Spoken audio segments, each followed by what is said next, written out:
7 ans de carrière, 3 Tours de France avec malheureusement 2 abandons, mais également 3 Tours d'Italie. C'est le palmarès de Lilian Gégouan, un palmarès non exhaustif. Il a participé à de très nombreuses courses.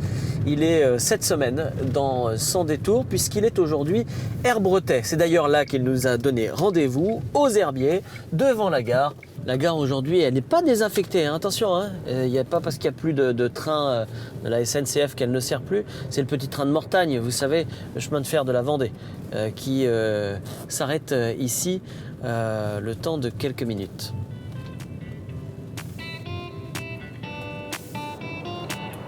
Et voilà Lilian.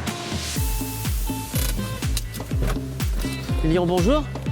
Merci de nous accueillir ici.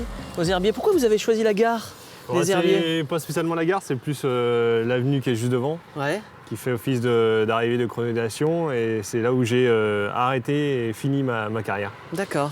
Alors Lilian, il est originaire de Nantes. Aujourd'hui, il vit aux Herbiers. C'est un parcours singulier. Vous avez commencé le vélo assez tard, hein? C'est ça, 21 ans. Ouais, vous allez nous expliquer tout ça.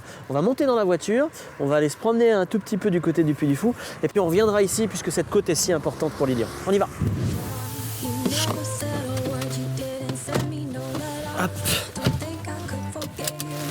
Ah oui, attachez bien votre ceinture. Direction, alors ça s'appelle pas la côte du Puy du Fou, ça s'appelle La côte du Fossé. La côte du Fossé. Qui longe le parc du Puy du Fou. Qui est bien raide. Qui est bien raide, qui fait mal aux jambes. D'accord. Lilian, est-ce que vous vous souvenez de la première fois que vous êtes monté sur un vélo? C'était un vélo de course ou un vrai vélo ou un vélo pas, moi. Non, mais je me souviens de mon premier vélo. Débrouiller avec mes questions. Ouais. Mon premier vélo, c'était un petit vélo bleu. Après la première fois, non, je sais jouer à peu près. J'ai des mémoires où je me vois encore, je vois encore mon père me tenir derrière pour la première fois que je suis monté sur le vélo sans roulette. Après, de toute façon, vous, la compétition, elle a commencé à 21 ans, ce qui est très tard. Vous auriez pu faire un autre sport? J'ai fait un autre sport, ouais. Je fais une douzaine d'années de hand. Ouais. J'ai joué en équipe réserve du HBC Nantes. Et il y a un moment où le sport, ça a toujours une part importante dans ma vie. Le dépassement, je pense qu'aussi parce que je pense que j'avais des réelles qualités. Et donc l'engouement fait que quand vous réussissez dans quelque chose, vous avez toujours envie de donner plus. Et puis après, c'est peut-être pour ça que j'ai arrêté le hand et enchaîné sur le vélo, parce que je sentais qu'au niveau du handball, je commençais à stagner, que je m'entraînais, je me donnais beaucoup d'investissement et que je sais pas où je vais en fait, ouais. Beaucoup d'investissement, et puis que j'avais plus les résultats, la progression qui venait derrière. Donc et puis le vélo, ça devenait un sport individuel où là vous êtes plus individualiste que collectif finalement au final. Au départ c'est un sport individuel où vous avez intérêt à avoir une équipe autour de vous et où vous pouvez justement, chacun trouvera son rôle dans l'équipe. Ouais. Mais à la base, ça reste un sport individuel. D'accord. Alors, l'effort est individuel. Vous avez appris le vélo, en fait, vous avez pris la suite de votre frère, c'est ça? Ouais, c'est-à-dire que mon frère faisait du vélo. Mon frère qui est plus jeune que moi, de 4 ans, lui a franchi le pas. C'est vrai qu'on a quand même eu... Moi j'ai des souvenirs quand j'étais jeune chez mes grands-parents de regarder le Tour de France tous les étés. J'ai regardé le Tour de France à la télé. Ouais. J'ai grandi avec les époques Lemon, Bernard Hinault, mais jamais je me suis dit un jour je serais Bernard Hinault, mais je serais sur le Tour de France. C'est le genre de choses qui m'est jamais frôlé l'esprit. Et lui, par contre, mon frère, lui, a vraiment franchi le pas. Il s'est inscrit dans un club de vélo, et puis il a pris sa licence, il a fait des courses. Et puis arrivé en fait en junior, donc il a grandi, donc il changeait de vélo, il changeait de chaussures, tout ça. Et moi j'étais plus petit que lui, donc je pouvais récupérer son matériel. Et ce qui m'a permis de me tester. Pendant un mois, j'ai jonglé entre 1 à 2 sorties de vélo dans la semaine et puis continuer un peu le handball. Et puis il y a un moment où j'ai pris du réel plaisir à faire du vélo, même comme ça. Comme je dis souvent, pour moi le vélo au départ c'est un loisir, avec ce petit engouement quand vous participez à une course, une petite compétition. Et puis ce loisir, c'est réellement devenu une passion. Et puis cette passion, c'est se transformer en mon métier. Ouais. Mais tout ça sans vraiment, je le vivais, j'irais au jour le jour. Vous dites métier, hein? Ouais, c'est un métier. Ouais. C'est, autant, alors il y a des stratégies d'équipe, mais même si vous êtes tout seul sur un vélo, il y a un entraînement intensif à gauche. Ouais. Il y a donc un vrai métier. Pour moi, c'est par rapport à mes ex-collègues. C'est vrai que moi, quand je suis arrivé, je suis passé pro à 27 ans. J'avais déjà travaillé avant. J'avais eu la rigueur du travail, même si j'ai pas eu. J'étais éducateur sportif. Je travaillais dans une commune au nord de Nantes, à Sautron. Je suis originaire. J'ai travaillé aussi en usine l'été en faisant les 2-8. Donc c'est vraiment... et quand je suis passé pro, tous les mois je recevais un salaire. Et à partir du moment où j'ai un salaire, je devais de donner le meilleur de moi-même. Donc, et c'est important dans la gestion de sa carrière, je voyais des fois trop des jeunes qui passent pro et ils donnent pas forcément le meilleur d'eux-mêmes, sauf que il y a quand même un sponsor qui met de l'argent sur la table. Il y a une équipe qui les rémunère et je pense que on n'est pas forcément performant toute l'année, mais on se doit au moins de donner le meilleur de nous-mêmes et d'être pro dans sa démarche. Lilian, 3 Tours de France, 2 abandons. J'avais envie on peut parler des réussites, il faut qu'on en parle, mais des échecs aussi. Comment les abandons, c'est pas forcément... Abandonner un Tour de France. Ouais, après c'est... bon sang. Premier Tour de France, donc je passe pro. Tout ça arrive très vite. Hein. Je commence le vélo à 21 ans, je passe pro à 27 ans et 6 mois après, je me retrouve au départ du Tour de France. Donc, j'étais dans l'équipe près de l'école. Donc il y avait des coureurs comme O'Grady, Huchoff, Moreau, Voigt, Pierrick Fédrigo. Et je me retrouve dans cette équipe dès ma première année. Sauf que j'avais pas non plus la caisse et l'endurance pour finir sur 3 semaines. Maintenant, j'ai mis mon pied à l'édifice, je me suis échappé sur une étape, je me suis montré. Sauf qu'au bout d'une douzaine de jours, j'avais plus de force. Et quand vous abandonnez sur le tour, c'est que vous abandonnez pas de la même façon que sur une autre course. Ouais, j'imagine. Et là, en fait, quand j'ai abandonné, c'était dans le col de l'Isoire. Je me suis retrouvé dans la voiture balai, mais bon, quelque part, je pouvais plus. Enfin, vous avez plus de force. C'est violent comme réaction. Alors physiquement, vous avez plus de force, mais moralement, comment on le vit? C'est à la limite, j'étais encore jeune, donc j'ai vu qu'un plat de choses. Puis l'engouement, l'environnement médiatique, tout ça. C'est vrai que pour moi, ça arrivait tellement vite que quand je suis arrivé, je suis revenu chez moi et retrouver ce calme, c'était aussi. Ça s'est terminé. C'est-à-dire que vous êtes donné, et puis à un moment, votre corps, il dit non à tel point que la veille, encore tout droit. Ouais. La veille, je suis arrivé à l'étape, on arrive en haut de l'Alpe d'Huez, j'arrive, je crois, 50 minutes après le premier. J'arrive à l'hôtel, normalement on a une petite collation, il n'y avait plus rien. Les coéquipiers avaient déjà tout mangé. Donc vous avez... mais bon, je pense que donc j'ai quand même un staff une personne de l'encadrement qui me retrouve une petite tarde. Je me force à manger parce que je sais qu'il faut manger, il faut que je récupère. Je me fais masser et j'arrive, on était logé dans un club. Et donc j'arrive buffet à volonté. Et vous voyez le buffet de dessert, le truc, normalement on se jette dessus. Et en fait j'avais plus faim. Et l'organisme il est saturé. J'avais plus, il avait plus faim. Et le lendemain, je m'étais fatigué, plus de force. Donc j'ai fait même pas 1 kilomètre dans le peloton, je me retrouve lâché directement. Et j'abandonne 30 km plus loin. On écoute ça. Vous expliquez un tout petit mot très vite parce on est en train de prendre du retard. Pourquoi on écoute Lilywood and the Pricks? Alors c'était c'est un remix de leur tube. Ouais. C'était sur un générique du Trobroléon, une course qui passe sur France 3. D'accord. Et donc où j'étais consultant, parce que je fais quelques courses en tant que consultant pour France 3. Ouais. Et voilà, ça me permet, j'ai trouvé cette chanson sympathique. C'est à gauche. C'est à gauche. Et on arrive. Ah oui, la côte. C'est ça la côte? Voilà ça.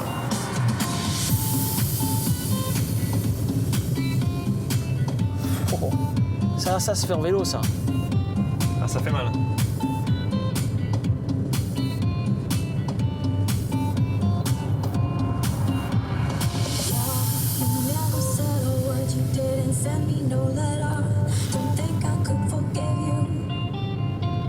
Ah putain, c'est un faux plat.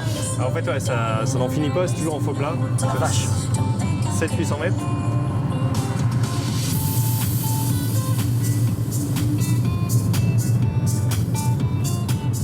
Bon, il doit y avoir pire dans la montagne. Mais quand même.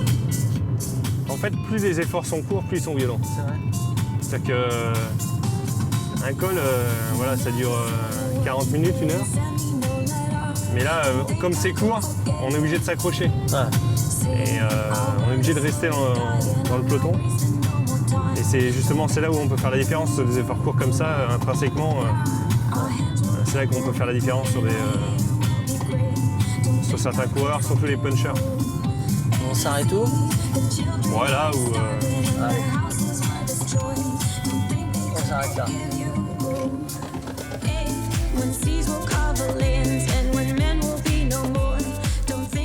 Lilian, alors on a parlé d'un échec, on va pas faire tout votre palmarès parce qu'on pourra pas, puis on va pas faire tous les échecs, on va se concentrer sur les réussites.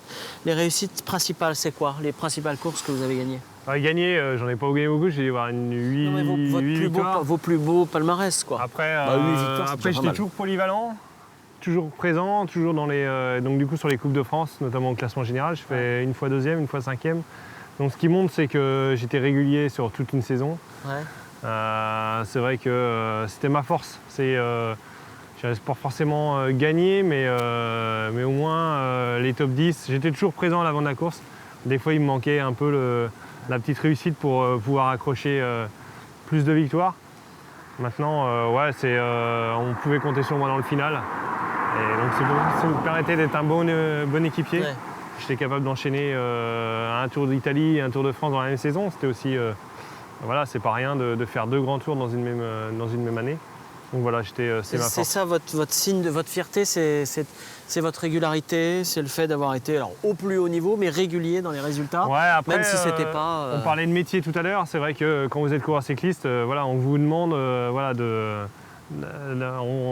d'avoir une part importante dans l'équipe.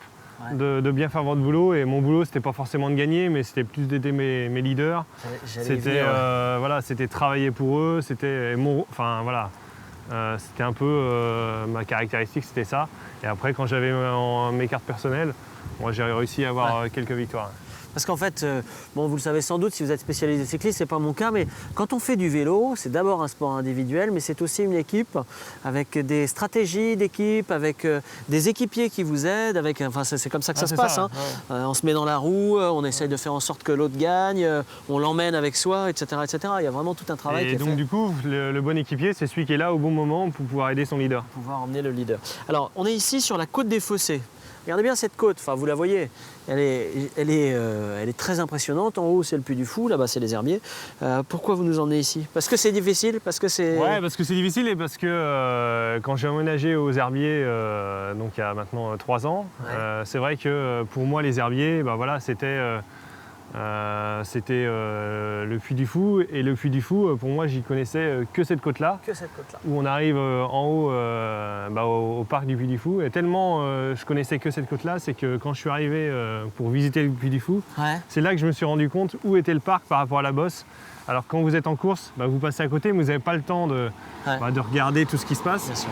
Et le parc, je ne savais même pas où il était quand on montait la bosse. Donc maintenant vous le savez, vous y êtes allé et vous savez exactement ce que c'est que le bocage et la mentalité vendéenne finalement avec ça. Cette bosse-là, je la monte plus. Ouais. Quand je vais me balader, des fois même, maintenant que je fais un peu plus de triathlon, je cours un peu plus et du coup, ça m'arrive de monter des contreforts. Vous la montez celle-là là Ouais, celle-là, ça m'arrive de monter. On pouvait le monter d'en bas là. Mais c'est un bon exercice. Ouais, j'imagine bien. Ok, on va continuer cette conversation.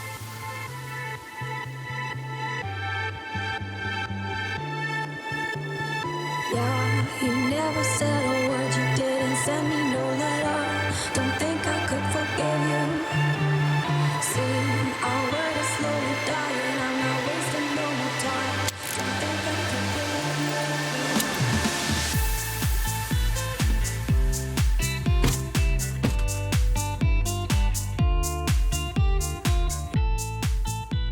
could Lyon, on est de retour ici, donc la gare est juste derrière nous. Ça, c'est vos derniers coups de pédale. Voilà, Ici, c'est là que c'est sur cette avenue que j'ai arrêté ma carrière. Ouais. Et c'est vrai que dans le dernier kilomètre, puisque la flamme rouge est synonyme de dernier kilomètre, qui est juste un petit peu derrière, Ouais. À partir de ce moment-là, j'ai fait abstraction totalement de la course. Et là, j'ai vécu mes derniers moments avec mon dossard. Et je me suis dit, à partir du moment où tu franchis la ligne, tu ne seras plus coureur professionnel. Vraiment, on réalise, c'est-à-dire qu'on lève le pied ou pas? C'est pas qu'on lève le pied, mais de toute façon, voilà, vous avez fait votre effort, 50 km de chrono, vous êtes au bout de 49. Après, ça va pas changer grand-chose. Puis, je dirais, le résultat non plus là, va pas changer grand-chose. C'est fini, le résultat. Voilà. Donc après, c'est vraiment profiter de ces derniers moments. Et puis, c'est se remémorer toute cette carrière, tous ces hauts, ces bas. Et Sans puis, mentir, sur un dernier kilomètre, on arrive à se dire c'est fini, je me souviens de mon Tour de France, machin, etc. Pas forcément du Tour de France, mais on se dit ouais, c'est fini, tu tournes la page, il y a un peu de nostalgie, hein, même si la décision, que le fait d'arrêter ma carrière, c'est moi qui ai pris la décision d'arrêter. Ça s'est fait juillet, 2-3 mois avant. Ouais. Et à partir de ce moment-là, j'y ai pas pensé uniquement dans ce dernier kilomètre. Ouais. Mais ça se concrétisait. C'est-à-dire que ces derniers clairement. mois, vous profitez pleinement. Ces deux derniers mois de carrière, j'ai vraiment profité de mes courses.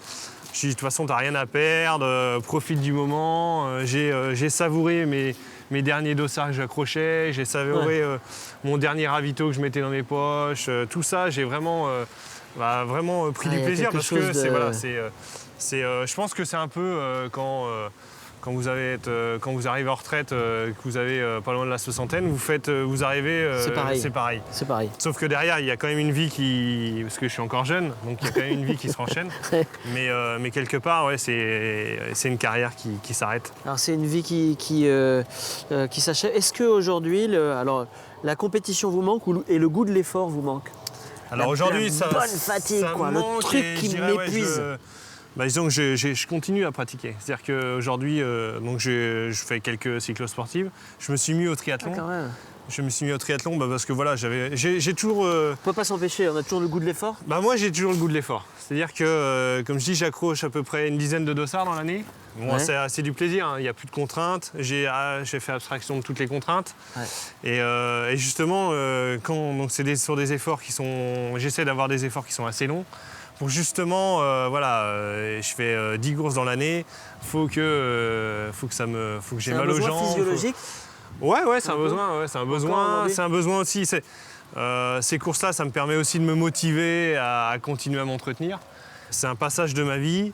Et le sport ne s'arrête pas après ma carrière. Voilà, j'avais encore besoin de continuer et de me faire plaisir. Et puis voilà. Merci Lilian d'être rentré dans cette émission. Merci d'avoir fait confiance et d'être là sans détour. Vous voyez, la ligne d'arrivée, elle est là. C'est la ligne de fin de cette émission, la ligne d'arrivée du Chrono des Nations. C'est avec elle qu'on se quitte. Et on se donne rendez-vous avec un autre invité la semaine prochaine. Salut!